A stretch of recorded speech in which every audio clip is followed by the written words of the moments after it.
और कर्नाटक में किसान नेता राकेश टिकैत के खिलाफ केस दर्ज, भड़काऊ भाषण देने का है आरोप। लगातार कृषि कानून का कर रहे विरोध।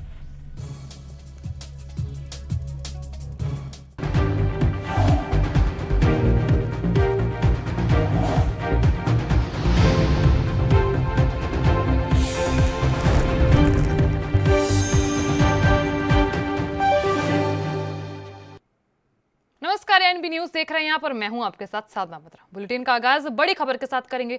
कोरोना काल के मुश्किल वक्त के बीच देश में पेट्रोल और डीजल के दाम आसमान छू रहे हैं और इस बीच आम आदमी की बढ़ती इस परेशानी का मसला देश की संसद के उच्च सदन में गूंजा है और यहाँ हरियाणा के नेता और कांग्रेस सांसद दीपेंद्र हुड्डा ने राज्यसभा में इस मसले पर सरकार को घेरा है।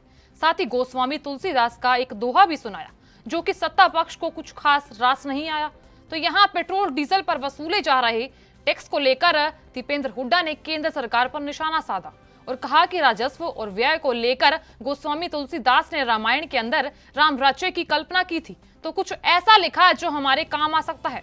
यहाँ कांग्रेस नेता ने सरकार पर निशाना साधते हुए कहा कि आपकी नीति इस दोहे से बिल्कुल अलग है।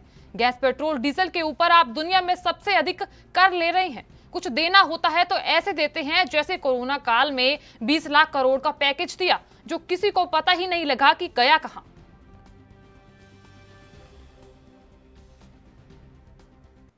गोस्वामी तुलसीदास जी ने रामायण के अंदर राम राज्य की जब कल्पना करी थी तो एक कुछ ऐसा लिख के गए थे जो आज भी हमारे लिए गाइडिंग प्रिंसिपल का काम कर सकते हैं।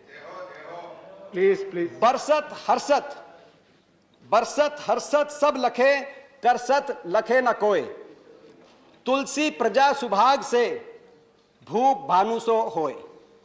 मतलब कि जब कर लेना हो किसी भी राजा को तो ऐसे लेना चाहिए जैसे सूर्य नदियों से लेता है, पता ना चले, और जब देना हो अपनी प्रजा को तो ऐसे बरसे कि सृष्टि हर्षोल्लास में समा जाए। मगर आपकी नीतियां इसके विपरीत हैं। जब लेना होता है तो ऐसे लेते हैं कि जेब पे ऐसी भारी चोट पड़ती है कि विश्व कीर्तिमान बन जाते हैं। जैसे आज डीजल, पेट्रोल, कुकिंग गैस के ऊपर, रसोई गैस के सिलेंडर के ऊपर दुनिया में सबसे ज्यादा कर आप ले रहे हैं। और उधर महाराष्ट्र के मुख्यमंत्री उद्धव ठाकरे इस वक्त विपक्षी बीजेपी के आरोपों से घिरे हुए हैं। यहाँ बीजेपी लगातार सीएम उद्धव पर चुप्पी साधी रखने का आरोप लगा रही है और इस बीच बुधवार रात राज्य कांग्रेस अध्यक्ष नाना पटोले ने कहा कि हम राज्यपाल भगत सिंह कोश्यारी से मुलाकात करेंगे। तो यहाँ सीएम उद्धव की अगुवाई में सत्ताधारी गठबंधन की तीनों पार्टियों के नेता राज्यपाल से मुलाकात करेंगे। तो यहाँ इस बीच उन्होंने कहा कि सरकार को बदनाम करने की साजिश रची जा रही है। अनिल देशमुख पर लगाए गए आरोप बेबुनियाद है। हम राज्यपाल से मुलाकात कर उन्हें सारी जानकारी से अवगत कराएंगे। बता दें कि एक दिन पहले विपक्ष जहां राज्यपाल से मुलाकात कर उन्हें ज्ञापन सौंपा था, वहीं आज महाराष्ट्र सरकार के तीनों दल के नेता राज्यपाल भगत सिंह कोश्यारी से मुलाकात कर महाराष्ट्र की स्थिति पर चर्चा करेंगे।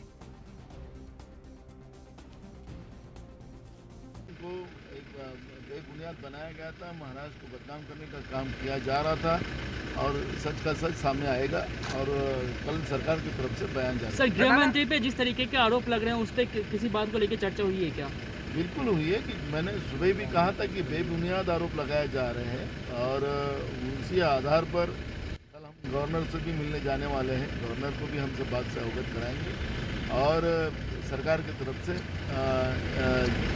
जो भी है उसकी प्रेस नोट जारी की। गवर्नर को सिर्फ कांग्रेस आप लोग जाएंगे कि सभी तीनों पार्टी? सरकार जाएंगे, मुख्यमंत्री जी रहेंगे। कितने बजे जाएंगे? सर, कितने बजे जाएंगे? कुछ देखिए शाम तक जाएंगे। नाना, रश्मि उधर बीजेपी नेता तरुण चुग ने सीएम ममता पर हमला करते हुए कहा कि बंगाल के डीएनए में बीजेपी है, ममता का जाना तय है। उन्होंने क्या कुछ कहा, ये सुनवाते हैं। अब तो दुनिया एक गांव बन गई है। ऐसे मुद्दे उठाकर ममता जी बंगाल के मुद्दों से ध्यान हटा रही है। ये बताइए ना, आपके भतीजे ने कैसे लूटा, आपने लूट का लाइसेंस कैसे दिया? पूरा बंगाल दीदी ने जिस भतीजे को लूटने के लिए खुली छूट दी थी उस पर कोई जवाब नहीं दे पा रही। ड्रामेबाजी कर रही हैं, हार की तैयारी कर रही हैं। जनता नकार चुकी है, जाना तय है, और बाहरी और अंदरून का मुद्दा उठा रही। भारतीय जनता पार्टी के डीएनए में बंगाल है। हमारा पहला प्रेसिडेंट श्यामा प्रसाद मुखर्जी, जिन्होंने कश्मीर के लिए बलिदान दिया था, वो बंगाल के थे। पश्चिम बंगाल और असम में आज शाम 5 बजे पहले चरण के लिए चुनाव प्रचार थम जाएगा और इससे पहले यहां गृह मंत्री अमित शाह, मुख्यमंत्री ममता बनर्जी, रक्षा मंत्री राजनाथ सिंह और उत्तर प्रदेश के मुख्यमंत्री योगी आदित्यनाथ और गौतम गंभीर ताबड़तोड़ रैलियां कर रहे हैं। बता दें कि पश्चिम बंगाल में 294 सीटों के लिए 8 चरणों में मतदान होना है, जिसकी शुरुआत 27 मार्च से शुरू हो जाएगी। वहीं असम की बात करें तो असम में 126 सीटों के लिए 3 चरणों में चुनाव होना है। यहां भी पहले चरण का मतदान 27 मार्च को होगा। वहीं चुनावों को लेकर सभी दल ताबड़तोड़ रैलियां कर रहे हैं और जीत का दावा कर रहे हैं।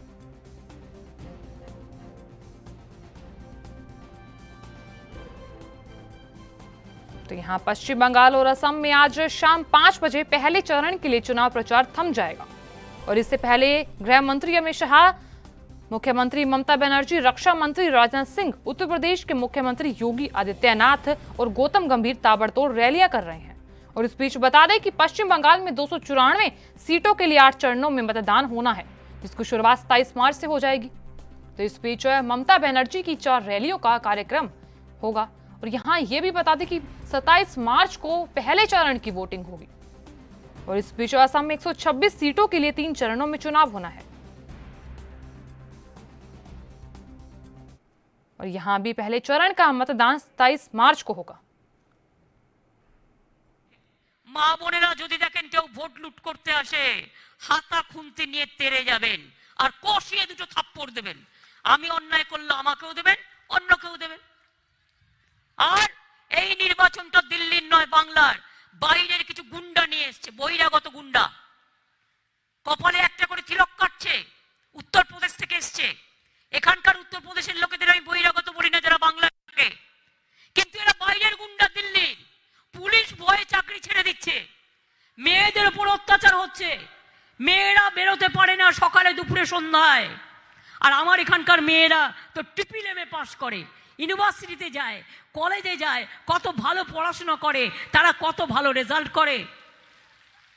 আগামী দিন মনে রাখবেন, কন্যাশ্রী নিয়ে মাকে যেমন চিন্তা করতে হচ্ছে না, গরিব মেয়ে বিয়ে না হলে কন্যাশ্রীও 25 পাবেন, রূপশ্রীও 25,000 পাবেন, কিন্তু মনে রাখবেন মেয়েও নিজের পায়ে দাঁড়াবে। তেমনি ছাত্রছাত্রীদের সবার জন্য আর একটা স্কিম আমরা করছি, সেটা হচ্ছে সব ছাত্রছাত্রীরা এবারে যেই ক্লাস 10-এ তোমরা উঠবে, নিজে পায়ে দাঁড়াবে, তোমরা কি করবে, তোমাদের কাছে আমি 10 লক্ষ টাকা করে একটা করে ক্রেডিট কার্ড বানিয়ে দেবো। 10 লক্ষ টাকা পর্যন্ত ক্রেডিট কার্ড পাবে। তার থেকে তোমাদের খরচা চালাবে। কেউ ইঞ্জিনিয়ার হবে, কেউ ডাক্তার হবে, কেউ প্রফেসর হবে। বাবা মাকে চিন্তা করতে হবে না, বাবা মা ছেলে মেয়েদের মানুষ করবে, ভালো শিক্ষা দেবে, ছেলে মেয়েরা নিজের পায়ে দাঁড়াবে, ইঞ্জিনিয়ার তৈরি হবে, আমেরিকায় যাবে, লন্ডনে যাবে, কানাডায় যাবে, অস্ট্রেলিয়ায় যাবে, মুম্বাই যাবে, কেরালায় যাবে, নিয়ে বাংলায় ফিরে আসবে। বাংলায় থাকতেই হবে, বাংলাকে এগিয়ে নিয়ে যেতে হবে। या लेंगे एक छोटा सा ब्रेक। अब बने रहिए एएनबी न्यूज के साथ।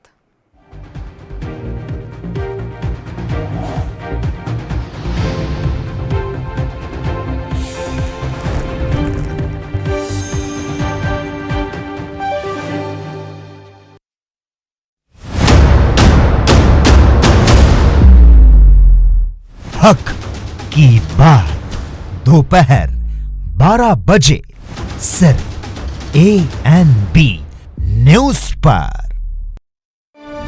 ਉਦਯੋਗ ਨੂੰ ਪ੍ਰਫੁੱਲਤ ਕਰਨ ਲਈ ਲਾਗੂ ਕੀਤੀ ਨਵੀਂ ਉਦਯੋਗਿਕ ਪਾਲਿਸੀ। 4 ਵਰਿਆਂ ਵਿੱਚ 72,000 ਕਰੋੜ ਦਾ ਨਿਵੇਸ਼ ਕਰਾਉਣ ਵਿੱਚ ਸਫਲ ਪੰਜਾਬ सरकार।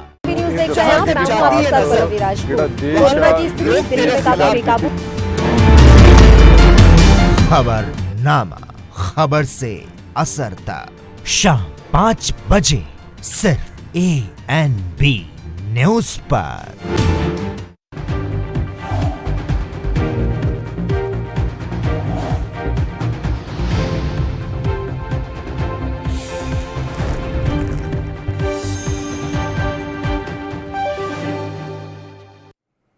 ब्रेक के बाद आप सभी का स्वागत है। चलिए खबरों में आगे बढ़ेंगे। 5 राज्यों में होने वाले विधानसभा चुनाव के लिए चुनाव प्रचार जोरों पर है और सभी राजनीतिक पार्टियों के नेता एक दूसरे पर जमकर बयानों के तीर चला रहे हैं। तो यहाँ बुधवार को प्रधानमंत्री नरेंद्र मोदी ने बंगाल और असम में चुनावी रैलियों को संबोधित किया। वहीं दूसरी ओर गृह मंत्री ने केरल में रैलियां की। उधर असम के डिब्रूगढ़ में छत्तीसगढ़ के मुख्यमंत्री भूपेश बघेल ने रोड शो किया और इस दौरान सीएम ने कहा कि बीजेपी प्रथम चरण का चुनाव हार चुकी है। तो इस दौरान रक्षा मंत्री राजनाथ सिंह दक्षिण 24 परगना की जयनगर विधानसभा 1:15 पर, हुगली जिले के चंडीतला विधानसभा में और 3:30 पर बांगुरा जिले के तलदंगरा विधानसभा में चुनावी रैलियों को संबोधित करेंगे।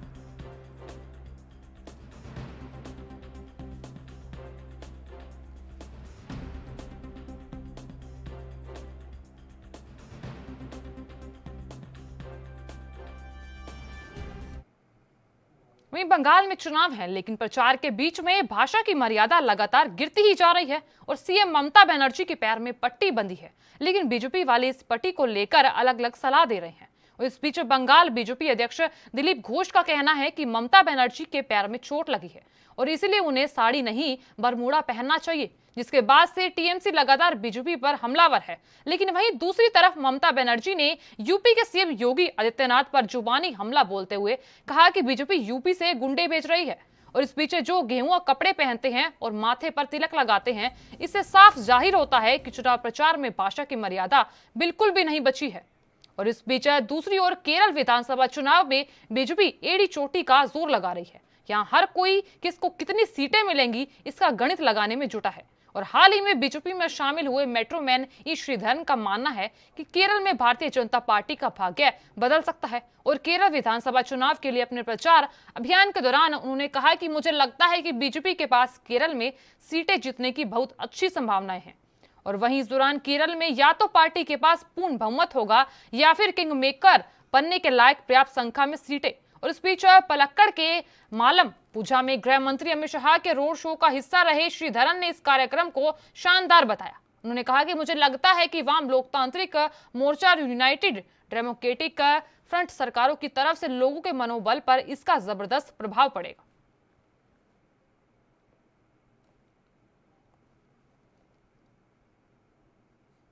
पंजाब के मुख्यमंत्री कैप्टन अमरिंदर सिंह क्या कुछ कह रहे हैं, आइए सुनवाते हैं।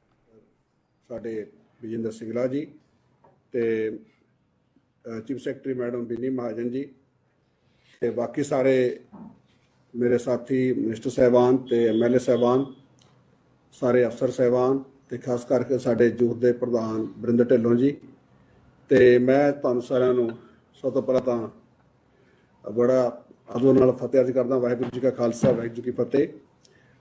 अज मैं दसना चाहुंदा कि साडे सूबे दे और सत्कारयोग मुख मंत्री साहब की सचेजी अगवाई थले जो सेहत विभाग ने चंगा काम किया है, प्लस जो उन्होंने सोच सी कि असी जी मैडिकल सहूलतां नूं हर डोर ते पहुँचाउणा हैगा और ग्रास रूट तक लिजाण वास्ते जिहड़ा उनका विजन सीगा उन्होंने पूरा करन दे विच असी जो काम किया उहदे संबंध विच मैं तुहानूं सारिआं नूं दसना चाहांगा कि वड्डी गल सी कि पहला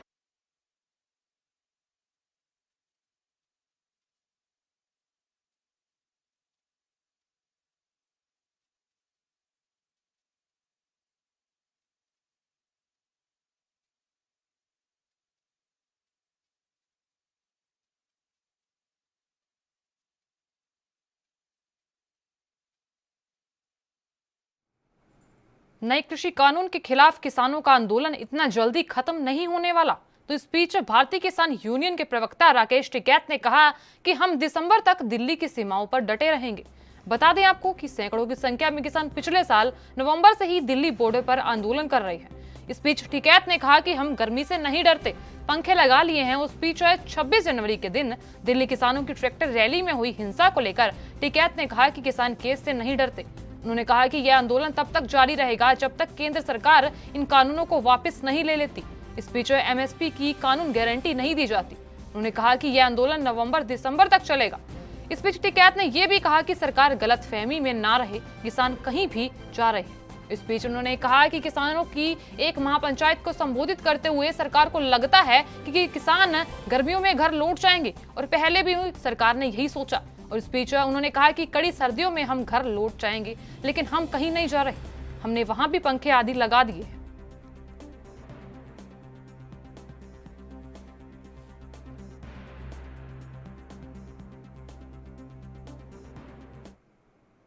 यहाँ लेंगे एक छोटा सा ब्रेक, अब बने रहिए एएनबी न्यूज के साथ।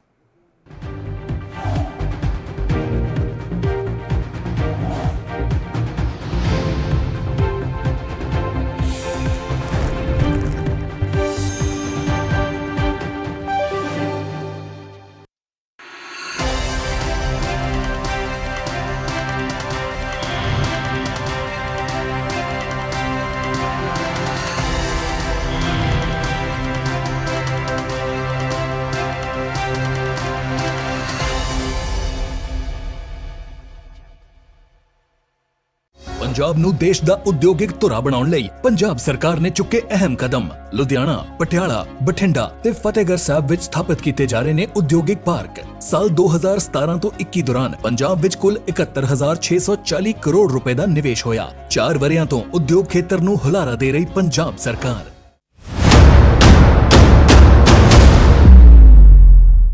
हक की बात दोपहर 12 बजे सिर्फ ANB न्यूज पर।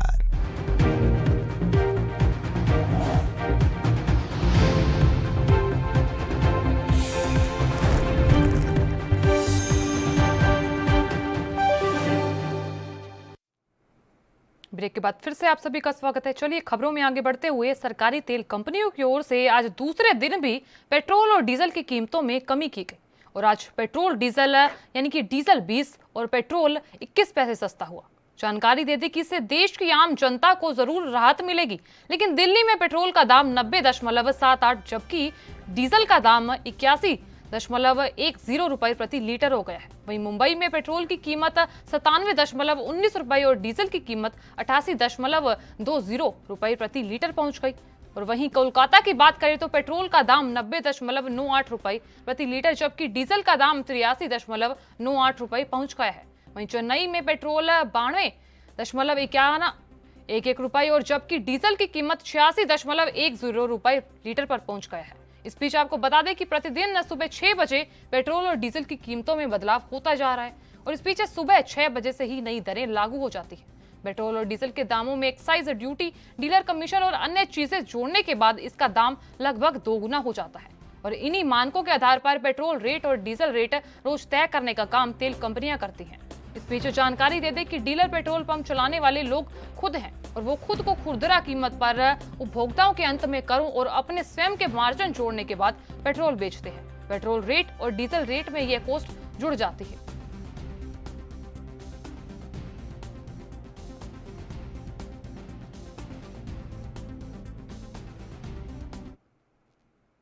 उधर दिल्ली पुलिस के साथ मुठभेड़ में 2 इनामी बदमाश घायल हुए।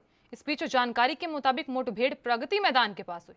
बताया जा रहा है कि एक बदमाश के सिर पर 4 लाख और दूसरे के सिर पर 2 लाख का इनाम था। दिल्ली पुलिस ने बताया कि सुबह करीब 4:30 बजे बदमाश और पुलिस के बीच मुठभेड़ शुरू हुई और इस दौरान अपराधियों ने एसीपी पंकज और एसआई प्रियंका के बुलेट प्रूफ जैकेट पर गोलियां चला दी। इस पर पुलिस टीम ने आत्मरक्षा के लिए जवाबी कार्रवाई की है तो इस बीच घायल अपराधियों को जिला अस्पताल में भर्ती करवाया गया। वहीं इस बीच पुलिस ने बताया कि वो हत्या और डकैती के मामले में वांछित थे।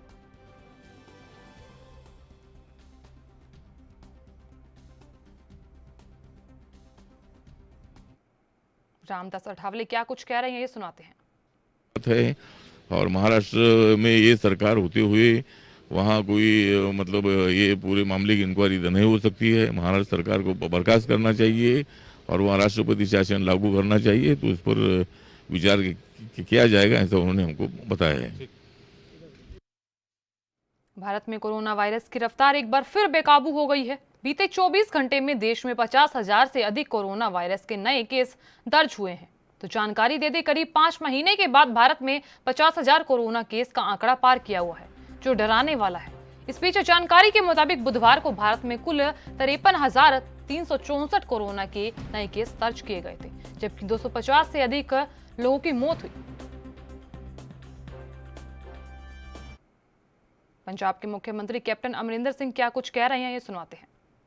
ਜਿਹੜੀ ਵੈਕਸੀਨ ਜਿਹੜੀ ਆਈ ਹੈ ਉਹਨੂੰ ਅਸੀਂ ਜਿਹੜਾ ਆਪਣਾ ਟਾਰਗੇਟ ਨੂੰ ਅਚੀਵ ਕਰਨ ਵਾਸਤੇ 1 ਅਪ੍ਰੈਲ ਤੋਂ ਇਹਨਾਂ ਸਾਰੇ ਹੀ ਜਿਹੜੇ ਤੰਦਰੁਸਤ ਪੰਜਾਬ ਸਿਹਤ ਕੇਂਦਰ ਨੇ ਉਹਨਾਂ ਵਿੱਚ ਵੈਕਸੀਨੇਸ਼ਨ ਵੀ ਲਗਾਈ ਜਾਵੇਗੀ ਤਾਂ ਕਿ ਅਸੀਂ ਜਲਦੀ ਆਪਣਾ ਜਿਹੜਾ ਪੰਜਾਬ ਨੂੰ ਕੋਵਿਡ ਤੋਂ ਮੁਕਤ ਕਰ ਸਕੀਏ। ਤੇ ਇਹਨਾਂ ਕਹਿੰਦਾ ਹੋਇਆ ਮੈਂ ਤੁਹਾਡਾ ਧੰਨਵਾਦ ਕਰਦਾ ਸਾਰਿਆਂ ਦਾ, ਖਾਸ ਕਰਕੇ ਆਪਣੇ ਡਿਪਾਰਟਮੈਂਟ ਦੇ ਸਾਰੇ ਅਫਸਰ ਸਾਹਿਬਾਨ ਦਾ ਜਿਨ੍ਹਾਂ ਨੇ ਸਹਿਯੋਗ ਦਿੱਤਾ ਔਰ ਬਹੁਤ ਹੀ ਸਾਰੇ ਕਾਬਲ ਅਫਸਰ ਨੇ, ਖਾਸ ਕਰਕੇ ਮੈਡੀਕਲ ਟੀਮਾਂ ਜਿਹੜੀਆਂ ਇਸ ਵੇਲੇ ਮੈਦਾਨ ਦੇ ਵਿੱਚ ਲੜਾਈ ਲੜ ਰਹੀਆਂ ਨੇ ਫਰੰਟ ਲਾਈਨ ਤੇ ਆ ਕੇ, ਉਹਨਾਂ ਦਾ ਵੀ ਬਹੁਤ ਬਹੁਤ ਧੰਨਵਾਦ। बहुत मेहरबानी सर। सेहत महकमा, मैडिकल एजुकेशन महकमा और बाकी सारे महकमा बड़े तनदेही नाल खास तौर ते कोविड दे समय ते काम कर रहे ने और ये बड़ी अच्छी तुसी खबर दिती है कि वैक्सीनेशन ड्राइव तुसी वधा रहे हो और ये जेड़े नवें तंदुरुस्त पंजाब सेहत केंद्र जेड़े बनन च बनाए ने तुसी उन्हां सारियां दे विच भी वैक्सीनेशन उपलब्ध होवेगी। तो आस है कि सारे ही टारगेट लोग आके इसका ज़रूर एडवांटेज लेंगे और अपनी अपनी वैक्सीनेशन करवाएंगे। इस तो बाद DGP कम MD Punjab police housing corporation जेड़े नवे पुलिस स्टेशन बनाए गए ने और जिन्हां दा उद्घाटन अज हो रहा है उन्हां बारे दसणगे। Respected local government minister Sri Brahm Mahendra ji, respected finance minister Manpreet Badal ji, respected health minister Sri Balbir Singh Sidhu ji, respected revenue minister Sri Gurpreet Singh Kanwar ji, respected chief secretary Madam Bini Mahajan, officers of Punjab governments and guests. Right in the very beginning, first of all, I would like to thank our Wadi Chief Minister and Finance Minister Manpreet Badal ji for providing us fund through a loan of 150 crores from HUDCO for construction of 83 police station buildings. So, conditions of these police stations was very bad and it was not conducive at all for working of a suitable police officers. So, all these 83 police station buildings will be completed by end of this year. And a beginning is being made with the inauguration today of 9 police station buildings, and every month a group of police stations, like in April will be inaugurating 12 more police stations, and this way by the end of November will be handing over all these 83 police station building to police departments. So I would like to add one more thing, that even with the completion of these 83 buildings we will have 112 police station buildings which are still in very bad conditions. Either they are running from rented buildings having 2 or 3 rooms, or in very old buildings which are in dilapidated states. Hence, I will request the Chief Minister and the Finance Minister also to allow us to go for another loan from HUDCO for construction of these 112 police stations plus some other critical police infrastructures, which is very, very important for a good police working. And with this one, we like to show a small video on these police station buildings which are being inaugurated.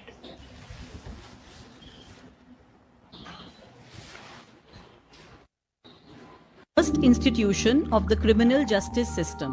Under the guidance of Honorable Chief Minister Punjab, the Punjab Police Housing Corporation has raised a loan of rupees 150 crores from HUDCO, under which 83 number police stations are being constructed, of which 10 are for the Punjab Bureau of Investigation.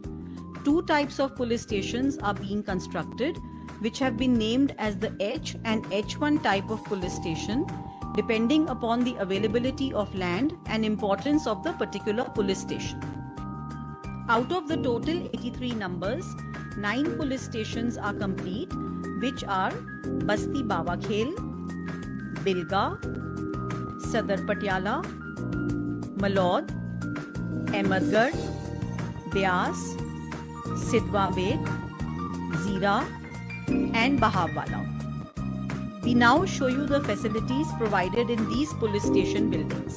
A large public waiting area has been provided at the entrance with a TV screen for notifications as well as public entertainment. We move to the SHO room, which has an attached retiring room and toilet. This is the Munshi room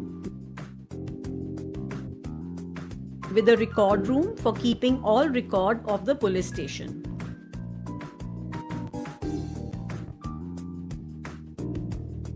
Investigating officers' cabins have been provided with proper furniture and lockable cupboards for keeping files systematically.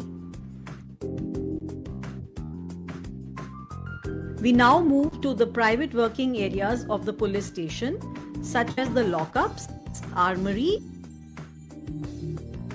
and malkhanas.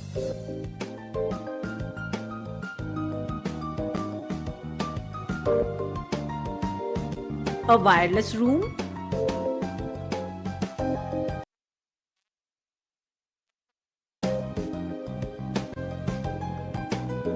dining and recreation room,